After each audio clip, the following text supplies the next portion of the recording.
샬롬. 3월 31일 목요일 아까배로 함께 하시는 모든 성도님들을 주님의 이름으로 사랑하고 환영합니다. 오늘 함께 나누실 하나님 말씀은 레위기서 17장 1절로 16절까지의 말씀입니다. 우리가 오늘 함께 살펴볼 레위기서 17장은 이제 레위기서의 후반부에 해당되는 내용입니다. 앞서 우리가 1장부터 16장까지를 함께 살펴보았는데요. 1장부터 16장은 이제 레위기서의 전반부로서 그 주된 내용은 거룩하신 하나님 앞에 이스라엘 백성들이 어떻게 예배해야 하는지에 대해서 자세하게 설명하고 있었습니다. 자, 이어지는 17장부터 마지막 27장까지는 이제 그 후반부로서 이제 거룩하신 하나님께 택함을 받은 이 이스라엘 백성들이 어떻게 하면 거룩한 삶을 살 수 있는지 그 구체적인 내용들이 등장하고 있습니다. 자, 오늘 우리 17장 안에서는 이제 그 거룩한 예배 생활과 그리고 거룩한 식생활에 관한 내용이 주로 등장하고 있습니다. 먼저 1절부터 9절까지를 함께 살펴보길 원하는데요. 한번 우리 3절과 5절 말씀 먼저 한번 같이 보겠습니다. 3절입니다. 이스라엘 집의 모든 사람이 소나 어린 양이나 염소를 진영 안에서 잡든지 진영 밖에서 잡든지 그런즉 이스라엘 자손이 들에서 잡던 그들의 재물을 회막문 여호와께로 끌고 가서 제사장에게 주어 화목제로 여호와께 드려야 할 것이요 라고 말씀하십니다. 자, 먼저는 하나님께서 이 이스라엘 백성들에게 재물, 소나 어린 양이나 염소 등을 잡을 때에는 오직 성막 입구로 제사장에게로 가지고 와서 화목제 제물로 먼저 바쳐야 한다라는 점을 말씀하고 계십니다. 자, 그렇게 가져온 이 제물의 피를 6절을 보니까 제사장은 성막의 문 여호와의 제단에 뿌리고 그 기름을 불살라 여호와께 향기로운 냄새를 올려드렸다라고 말합니다. 자, 만일 이 짐승을 성막으로 가지고 오지 않고 도살하게 되면 하나님께서는 다음과 같이 여기시고 형벌하시겠다라고 경고하시는데요. 4절 말씀입니다. 먼저 회막문으로 끌고 가서 여호와의 성막 앞에서 여호와께 예물로 드리지 아니하는 자는 피 흘린 자로 여길 것이라. 그가 피를 흘렸은즉 자기 백성 중에서 끊어지리라 라고 경고하십니다. 하나님께서 이 성막으로 재물을 가지고 오지 않고 도살한 사람들 어떻게 여기신다라고 경고하십니까? 먼저 피 흘린 자로 여기시겠다. 그리고 백성 중에서 끊어지는 형벌을 받게 될 것이다 라고 경고하십니다. 자, 그렇다면 여기서 생각해 봐야 될 부분은 왜 하나님께서는 이 재물을 성막에 가지고 와서 잡도록 명령하셨던 것일까요? 자, 그것은 이 규례를 우리가 이해할 필요가 있는데 이 규례는 사실 이스라엘 백성들을 위한 규례라는 점을 먼저 기억해야 됩니다. 그러니까 무슨 말씀이냐면 이제 이 이스라엘 백성들이 하나님의 약속으로 받게 될 그 가나안 땅, 그 가나안 땅에 살고 있는 가나안 사람들은 아무 곳에서나 짐승을 잡아서 그 가나안 땅 도처에 널려 있는 그 사당에 우상을 숭배하는 모습들이 만연했었습니다. 자, 하나님께서는 이 점을 미리 아셨던 것이죠. 그리고 이런 우상 숭배의 위험을 이스라엘 안에서 사전에 차단하시기 위해 이 짐승을 잡을 때, 제사를 위한 짐승을 잡을 때는 물론이거니와 식용을 위해서 짐승을 잡을 때도 이스라엘 백성들로 하여금 반드시 제물은 성막 뜰 안에서 잡도록 명령하셨던 것입니다. 자, 그리고 이어서 7절을 보니까 왜 하나님께서 또 이 제물을 성막에서 잡을 것을 명령하셨는지 그 이유에 대해서 다음과 같이 소개합니다. 7절입니다. 그들은 전에 음란하게 섬기던 숫 염소에게 다시 제사하지 말 것이니라 라고 말씀하십니다. 여기서 그들은 이스라엘 백성들을 상징하겠죠. 나타나겠죠. 자, 이스라엘 백성들이 이전에 어떤 일을 행했냐? 음란하게 숫 염소를 섬겼다라고 말씀하십니다. 자, 우리가 출애굽기를 통해서 살펴본 것처럼 하나님께서는 10가지의 재앙을 통해 이집트에 그 종살이하던 이스라엘 백성들을 하나님의 주권과 권능 가운데 구원해 내셨습니다. 자, 이 10가지의 재앙은 그 이집트 사람들이 숭배했던 각각의 우상들을 상징했었죠. 특별히 여기서 숫 염소는 판신인데 그러니까 도시나 부족의 수호신 정도로 생각하면 됩니다. 자, 이 숫 염소 역시 이집트 사람들이 숭배했던 우상 중에 하나였던 것입니다. 자, 정리하자면 이 이집트를 이스라엘 백성들이 탈출하기는 했지만 이전에 이집트 땅에서 살았을 때 짐승 우상을 섬기던 것들을 오랜 기간 보았고 또 섬겼기 때문에 하나님께서는 이 이스라엘 백성들이 출애굽은 했지만 행여나 짐승을 아무 데서나 잡게 허락한다면 그 잡은 짐승의 고기로 우상에게 제사를 드리게 될 것을 막으시기 위해서 반드시 성막 뜰에서만 짐승을 잡도록 명령하셨던 것입니다. 자, 정리하자면 하나님께서는 우상에게 제사하려는 목적으로 희생 제물을 바쳐서 잡아서는 안 되고 오직 여호와께 예배하기 위한 목적으로 이 희생 제물을 잡아야 할 것이다 라고 명령하신 것입니다. 자, 이는 우리 10계명의 제1계명인 너는 나 외에는 다른 신을 내게 두지 말라라는 10계명의 제1계명의 내용을 다시 한 번 더 이스라엘에게 교훈하고 계시는 장면이기도 합니다. 자, 이어지는 8절과 9절을 보니까 자, 이와 같은 하나님의 규례, 제물을 성막 안에서만 잡도록 하는 규례는 이스라엘 백성들 뿐만이 아니라 이스라엘과 같이 거류했던 거류민들, 외국인들에게도 동일하게 해당되는 내용이었습니다. 그리고 그들도 만약 이 규례를 어겼을 경우에는 반드시 백성 중에서 끊어질 것이다 라고 경고하고 계십니다.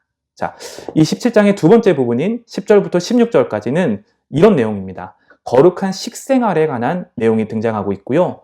그 중심 내용은 피를 먹는 것을 금지하는 내용이 담겨 있습니다. 10절 말씀 함께 보겠습니다. 이스라엘 집사람이나 그들 중에 거류하는 거류민 중에 무슨 피든지 먹는 자가 있으면 내가 그 피를 먹는 그 사람에게는 내 얼굴을 대하여 그를 백성 중에서 끊으리니 라고 말씀하십니다. 자, 하나님께서는 이스라엘 백성들이 거룩한 삶을 살아가기 위해 지켜야 할 모습에 대해 추가로 말씀하시는 것이죠. 바로 피를 먹지 말 것을 명령하십니다. 자, 그 이유에 대해서는 다음과 같이 11절에서 말씀하시는데요. 11절, 육체의 생명은 피에 있음이라 내가 이 피를 너희에게 주어 제단에 뿌려 너희의 생명을 위하여 속죄하게 하였나니 생명이 피에 있으므로 피가 죄를 속하느니라 라고 말씀하십니다. 자, 짐승의 피를 먹지 말라라고 말씀하신 이유는 크게 두 가지 이유 때문이었습니다. 첫 번째는 짐승의 피는 짐승의 생명을 대표하기 때문입니다. 다시 한번, 피는 생명을 대표하기 때문에 그렇습니다. 따라서 피로 상징되는 모든 생명을 존중하라는 의미가 담겨 있는 동시에 그 생명의 주관자 되시는 하나님의 주권을 침해하지 말라라는 것이 바로 피를 먹지 말라라는 의미 안에 담긴 메시지라는 것이죠. 두 번째로 이 제물로 바쳐진 짐승의 피는 그 고유한 기능이 있었는데 그것은 바로 속죄의 기능이기 때문입니다. 이것을 다르게 말하자면 제물의 피는 오직 죄를 사하는 거룩한 목적에만 합당하게 사용되어야 한다라는 말인 것이죠. 자, 그래서 피를 먹거나 함부로 취급해서는 안 될 것을 하나님께서는 이스라엘 백성들과 거류민들에게 거듭 반복해서 말씀하시며 강조하고 계신 것입니다. 이어지는 13절, 14절인데 자, 이 피를 먹지 말라는 것은 사냥한 짐승에게도 동일하게 적용되었습니다. 사냥으로 잡은 짐승의 피는 성막의 번제단에서 뿌릴 수 없었기 때문에 그 짐승의 피를 땅에 쏟은 뒤에 피가 보이지 않게끔 흙으로 완전히 덮어야만 했습니다. 자, 여기서 생각해 보아야 할 점은 성전에 가져와서 화목제로 드리는 제물이 아님에도 불구하고 이 피에 대한 규례, 피는 곧 생명이다라는 이 규례가 지켜졌다는 사실을 우리는 주목해서 봐야 합니다. 이는 하나님의 백성이 어떤 공적인 제사, 공적인 예배뿐만이 아니라 개인의 사적인 영역에서도 하나님의 법을 따라야 하고 그 법대로 행함으로 인해서 생명에 대한 주권이 하나님께 있음을 인정하고 생명의 존중을 실천하며 살아가라는 것을 우리에게 교훈하고 있습니다.